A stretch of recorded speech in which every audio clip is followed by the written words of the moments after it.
Hey guys, तो आज हम बात करने वाले हैं बॉलीवुड की अपकमिंग मूवी ब्रह्मास्त्र के बारे में, जो कि 9 सितंबर को रिलीज़ होने वाली है। और इसके साथ ही उस पर जो भी कंट्रोवर्सीज चल रही है उसके बारे में भी बात करेंगे। सबसे पहले बात करेंगे स्टोरी लाइन के बारे में। तो कहानी की शुरुआत होती है शिवा यानी रणबीर कपूर के कैरेक्टर से, जो कि ये एक्सपीरियंस करता है कि उसका आग यानी फायर के साथ कुछ ना कुछ कनेक्शन है, और इसी के चलते वो एक गुरुजी से मिलता है और वो गुरुजी का कैरेक्टर निभाया है अमिताभ बच्चन ने। तब उसे पता चलता है कि वो एक डिवाइन पावर से जुड़ा हुआ है और वो खुद एक अस्त्र है जिसका नाम है आग्नेयास्त्र। और जैसे शिवा खुद एक आग्नेयास्त्र का रूप है, वैसे ही बहुत सारे ऐसे लोग हैं जो अलग अलग अस्त्रों के रूप में जन्मे हैं, और इन सभी लोगों को मिलकर अस्त्रों के राजा यानी ब्रह्मास्त्र को एक इविल पावर से बचाना है। तो ये तो थी मूवी की फाइनल स्टोरी लाइन, लेकिन बीते दिनों आयान मुखर्जी जो कि मूवी के डायरेक्टर है, इन्होंने एक इंटरव्यू दिया था जिसमें उन्होंने बताया था कि मूवी प्रीवियसली एक मोहम्मद रूमी नाम के सूफी लीड कैरेक्टर पे बेस्ड थी और इसका नाम होने वाला था ड्रैगन। लेकिन कुछ रीजंस के चलते मूवी के लीड कैरेक्टर का नाम मोहम्मद रूमी से शिवा कर दिया गया, और साथ ही मूवी का टाइटल जो कि ड्रैगन था उसे भी चेंज करके ब्रह्मास्त्र कर दिया गया। और इसके साथ ही मूवी में जितने भी अस्त्राज दिखाए गए हैं उसमें से 80% अस्त्राज फिक्शनल है और नियरली 20% ही रियल है, जो कि एक्चुअल में एग्जिस्ट करते थे। तो इस मूवी का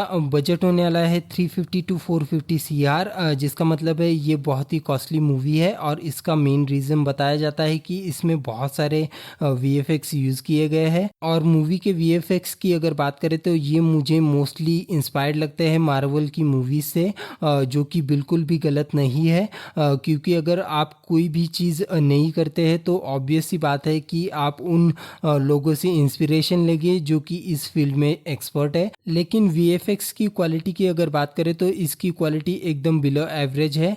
इनफैक्ट जो एनिमेशन मूवीज़ में VFX यूज़ किए जाते हैं वो भी इससे बेटर होते हैं। और ये मैं इसलिए कह रहा हूँ कि अगर आप कोई भी हॉलीवुड की फ्लॉप मूवी भी उठाकर देख लेते हैं तो इसमें जो VFX यूज़ किए गए हैं वो रियलिस्टिक लगते हैं और एक्चुअल में वो सराउंडिंग के साथ इंटरेक्ट भी करते हैं। फॉर एग्जांपल, अगर किसी इफेक्ट में आपने फायर यानी आग का यूज़ किया है तो उसके आसपास का एरिया जलता हुआ दिखाई देना चाहिए, और इसी के साथ फायर से जो भी लाइट क्रिएट होती है वो लाइट भी सराउंडिंग के साथ इंटरेक्ट होती हुई दिखाई देनी चाहिए।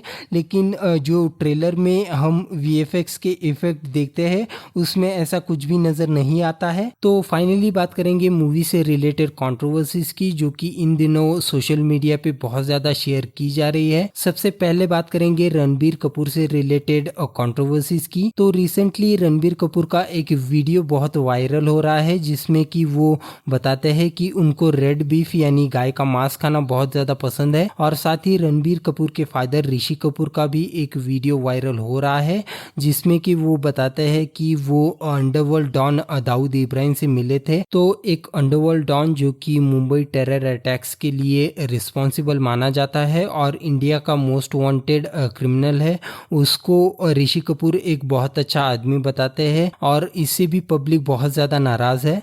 You know, I mean, my family used to have paya for breakfast. Now that's a bit hard for, you know. It is. My family's from Peshawar, so a lot of Peshawari influences in the food has also come with them. I'm a more mutton, paya, beef. Red meat guy. I'm a big beef guy. I'm a big beef guy. तेरा मेरा हाथ Jagannath. Your meeting with Dawood Ibrahim in 1988, yes, when you happily accepted an invite to go and have tea with him, yes. Any regrets about that? Certainly not. What is regretful about that? I landed in Dubai. In those days, you're talking about 80s, there were mobiles, nothing else. There were mobiles in Dubai then. My very dear friend of mine, Bittu Anand and Pancham Adibarman and Asha ji, we all came into Dubai to do a show there. And right at the airport, there was this person whom I never knew. He handed me over that mobile without me even asking whether you know him. That bhai baat karenge. And I said, bhai means what? Bhai what? And he said, I was so and so. And I said, okay, nice meeting, nice talking to you. And then he invited me over for tea. I went for tea to his house. Thinking that there was nothing wrong. He was just a fugitive. He had not done the menace that people claimed when he went against my country. He was a criminal even in 1988. No, he may not have been a terrorist. I mean, so many criminals in my life. Even I may have been a criminal in my own way. Maybe I've not committed a very serious crime, but I met with him thinking that yes, I would like to know a story. I'm an actor. I might get into some kind of. I did so much of him in D-Day. I played in D-Day. I played him. I was sort of inspired by him in playing that role. So anyway, I went to his house. We had a couple of cups of tea together, and I spoke with him in length for 3-4 hours. And he also said that I know I will not get justice if I come back to India. तो आलिया भट्ट से related controversies की अगर बात करें तो उन्होंने recently एक interview दिया था जिसमें वो साफ साफ कह रही थी कि अगर आपको मेरी मूवीज़ पसंद है तो देखिए, वरना आप अगर नहीं भी देखे तो मुझे कोई फ़र्क नहीं पड़ता है। साथ ही आलिया भट्ट के फादर यानी महेश भट्ट को भी बहुत ज़्यादा टारगेट किया जा रहा है, क्योंकि उन्होंने अपने पास्ट में बहुत सारे ऐसे बयान दिए हैं जो कि किसी भी तरह से एक इंडियन को सूट नहीं करते हैं।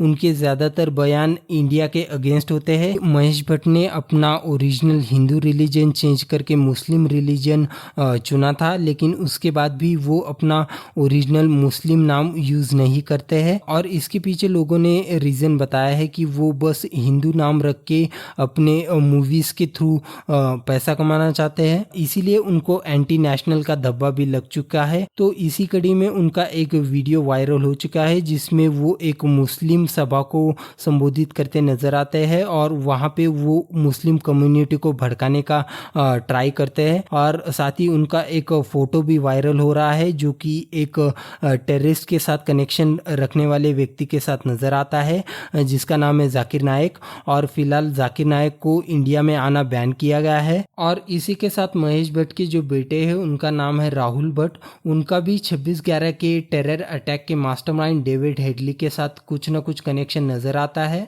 आलिया भट्ट की अगर बात करें तो वो भी इस फिल्म में बहुत ज़्यादा पीछे नहीं है। साथ ही आलिया भट्ट और उनकी फैमिली की ऐसी बहुत सारी पिक्चर्स वायरल हो चुकी है जिसमें वो राना अयूब के साथ नज़र आती है।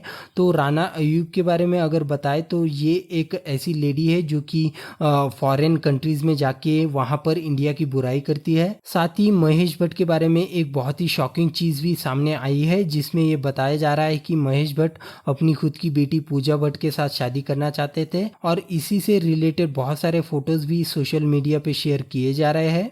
So I was saying at the end of the day, you use that fuel and you put it into your movies. I can't keep defending myself verbally. Yeah. I'll do it through my work.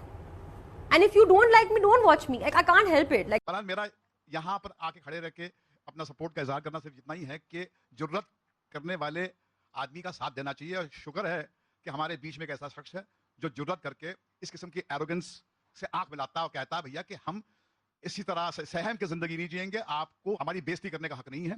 आप हमसे सवाल पूछते हैं, हम आप जवाब देते हैं। आपने किस तरह आपने एक वन साइडेड डिसीजन ले लिया, तो इसके लिए मैं इनके साथ खड़ा हूं यहाँ पर और मेरा पूरा सपोर्ट है इनके लिए।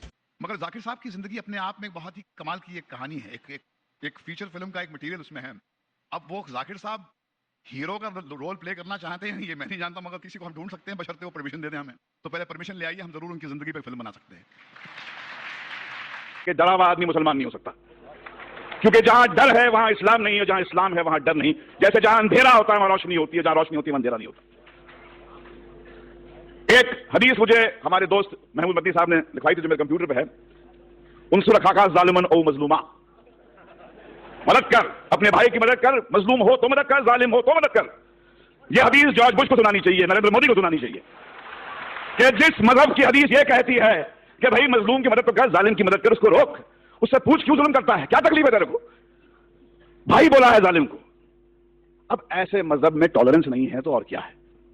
मगर समस्या कुछ और है। आप अंधों के मुल्क में, अंधों की दुनिया में आईना बेचने निकले हैं। दुनिया का सबसे बड़ा दहशतगर्द व्हाइट हाउस में रहता है, अफगानिस्तान की पहाड़ियों में नहीं रहता है। और ये पूरे दुनिया की हुकूमतें, ये 6 बिलियन लोग, उनकी जरूरत नहीं होती है कि जाके उस जॉर्ज बुश को टेररिस्ट करके उसको फांसी पे के तख्ते पे ले जाए। मैं ओसामा बिन लादेन के खून के खेल को नहीं माफ करूंगा, बशर्ते आप जॉर्ज बुश को भी उसी तरह ट्रीट करें। एक तरफा बात नहीं हो सकती है। स्टेट टेररिज्म का कंडोन करेंगे और इनको कहेंगे टेररिस्ट। जैसे किसी ने फरमाया था मौलाना फरियाद वाली कि भैया कि आपने बॉम्ब ब्लास्ट के जो एक्यूज को तो टेलीविजन पे चीख चीख के अनाउंस कर दिया कि हाँ ये साहब इनको सजा दी गई है, मगर बाबरी मस्जिद जब शहीद हुई उसके बाद में 1000 लोग तो यहां मरे थे, उनका क्या, कौन देगा उनको सजा, कहां जाके गिड़गिड़ाएं, किससे भीख मांगे। आज तो हमारी यहां पर सरकार एनसीपी और कांग्रेस की है। क्या हुआ श्री कृष्ण कमीशन रिपोर्ट का। जो समाज इंसाफ नहीं दे सकता वो टेररिज्म से मुक्त नहीं हो सकता। अगर आपको टेररिज्म से मुक्त होना है तो इंसाफ देना पड़ेगा आपको। और अगर आपने अपने पुलिस स्टेशन को टॉर्चर चेंबर्स बना दिया, वहां पर मासूम को ले जाके मारोगे, पीटोगे, जलील करोगे, तो टेररिज्म बढ़ेगा। हमें एक ही बात करनी चाहिए, वो ये है कि हमारे अंदर वो जुर्रत होनी चाहिए। हदीस आपकी है, रसूलुल्लाह ने फरमाया था कि सबसे बड़ा जहाद क्या है, जालिम बादशाह को अपना जैसा ही चेहरा दिखाना। जालिम बादशाह को कहो कि तुम कितने बदसूरत हो, उनसे कहो कि ये क्या दो तरफी बात हो रही है, जब चाहे आपने खड़ा कर दिया हमको कटघरे में। और देखिए, जॉर्ज बुश भी कहता है कि इस्लाम तो मजहब पीस का है, टॉलरेंस का है, मगर फैक्ट ये है कि जहां दाढ़ी वाला नजर आता है आप बोलते टेररिस्ट है। ये लड़ाई इस सेमिनार से खत्म नहीं होने वाली है, ये बहुत लंबी लड़ाई है, वो दौर आ गया है। रसूल अल्लाह ने फरमाया था, इस्लाम आपके हाथ में जलता हुआ कोयला बन जाएगा, जिसमें दम है वो बने मुसलमान और जिए शान से, मगर किसी के सामने गिड़गिड़ाइए मत, किसी के साथ किसी के तलवे मत चाटिए, क्योंकि आप उस ताकत से कनेक्टेड हैं। यह मुल्क आपका है, इसमें आपके पुरखों का खून है। जो आपको कहता है, आपको नीचा दिखाता है, बाहर निकल यहां से, यह आपका मुल्क है, ये हमारे आपका मुल्क है, इसको हम ठीक करेंगे। इस्लामोफोबिया हिंदुस्तान को शोभा नहीं देता। ये वैसे मैकडॉनल्ड्स लाने वाले, कोका कोला लाने वाले लोगों का हो कि इस्लामोफोबिया वेस्ट में रखें। हिंदुस्तान जो है ऐसा मुल्क है, मैं अपने दाढ़ी वाले भाइयों के साथ महसूस करता हूं, डरता नहीं हूं मैं। जब मैं मुसलमान भाई के साथ में होता हूं, लगता है कि बचाएगा मुझे। चलिए मिलकर आज कसम खाएं कि हिंदुस्तान के मुसलमान में वो जज्बा जगाए जो इस्लाम है। ये इस्लाम आपकी जागीर है, मेरी जागीर है। डरा हुआ आदमी मेरे भाई मुसलमान नहीं हो सकता है, और जहां डर है वहां इस्लाम नहीं है, और जहां इस्लाम है वहां डर नहीं है। अल्लाह हाफिज। तो फाइनली बात करेंगे मूवी के प्रोड्यूसर करण जौहर के बारे में। तो बहुत सारी ऐसी वीडियोस वायरल हो रही है जिसमें वो कहते हुए दिखाई देते हैं कि अगर आपको मेरी मूवीज़ देखनी है तो देखिए, अगर नहीं देखनी तो मत देखिए, आपको कोई फोर्स नहीं कर रहा है, और अगर आप नहीं भी देखते हैं तो मुझे इससे कोई फ़र्क नहीं पड़ता है। और साथ ही उनकी एक ऑडियो क्लिप भी वायरल हो रही है जिसमें वो फिल्म क्रिटिक KRK को बताते हैं कि आपको शिवाय मूवी को बदनाम करना है, और इसके लिए वो उनको अच्छे खासे पैसे भी ऑफर करते हैं। मूवी के प्रमोशन की अगर बात करें तो इसके लिए एक प्री रिलीज इवेंट ऑर्गेनाइज किया गया था, लेकिन एंड टाइम पे कोई देखने के लिए पहुंचा ही नहीं और पूरा इवेंट खाली था, और इसी के चलते पूरे इवेंट को कैंसिल किया गया। और प्रमोशन के चलते ही रणबीर और आलिया उज्जैन चले गए थे, वहां पे उनको महाकाल के मंदिर में जाके उनका दर्शन करना था, लेकिन एन मौके पर बजरंग दल और VHP के कुछ कार्यकर्ताओं ने उनका विरोध किया और उनको मंदिर जाने से मना किया, और इसी के चलते वो दोनों वापस लौट कर आ गए। Watch it if this is your scenario and scene, and don't watch it if you don't want to. Nobody is forcing you and putting a gun to your head. Absolutely. And that's what I feel. So I don't take trolls very seriously. Hi Karan, hi sir. Hello, hello. So why can't I be part of Bahubali 3 since you're the presenter of that? You think you became an actor because of your talent? I think you launched me because of my talent, right? You gave me a break. I think it was because of your papa. But Saifu, you're also here because of your mama. यार मैं इस industry में हूँ because of my papa. What does that mean? Nepotism rocks. Nepotism rocks. Nepotism rocks. Hello, like मैंने कोई करता धरता, मैंने कोई I'm not taken one whole ठेका of introducing new talent in the industry. When did I become that person? मैं जो करना चाहता हूँ मैं करना चाहता हूँ, चाहे मैं अपने फूफे के बेटे को लॉन्च करूँ या मेरी चाची के भतीजे को लॉन्च करूँ, I can do what the I want.